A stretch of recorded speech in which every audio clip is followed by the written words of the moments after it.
এখনকার হুড়ুতা হইবা তার ভাল লাগে না ভাল লাগে না। আমরা হুড়ুবেলা কত খেলাইছি, মালাগটি দিয়ে খেলাইছি, কত রান্দা বাড়া খেলাইছি, কত কইনা খেয়ে খেলাইছি, ব্যাডমিন্টন খেলাইছি, কত লুকাচুরি খেলাইছি, মানে খেলার কোনো অভাব আসলো না।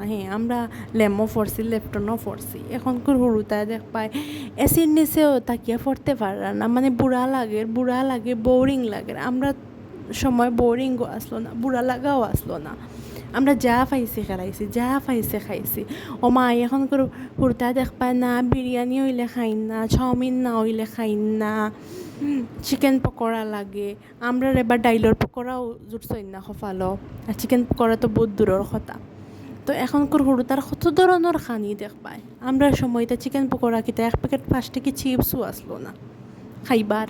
আর এখন অত জিনিস পাইয়া হইবা না, মানে এটা মানে মজা ওর না, আরও বেশি কিচ্ছু লাগে, মানে আরও বেশি কিচ্ছু খান তাকে আবিষ্কার করতে রেবা। তো আজ কইলাম সবজি কিছু বুয়াই দেই, চিকেন পকোড়া তোর ফরতে দিন খাইয়া তোর ফারতাম না। গ্রামের মানুষ তো আমরা। আচ্ছা, তো আজ কইলাম না ফুলকপি বানাই মাছের জোল দিয়া, কেউ খাইলে খাওক না খাইলে নাই। আমরা তো গাঁৱৰ মানুষ, আমরা খাইতে লাগবো। কারণ ছোটোবেলা থেকে মাছে ভাতে বড় হয়েছি, বিরিয়ানি খাইয়া না, তো এখন তো রান্ধিতেও লাগবো।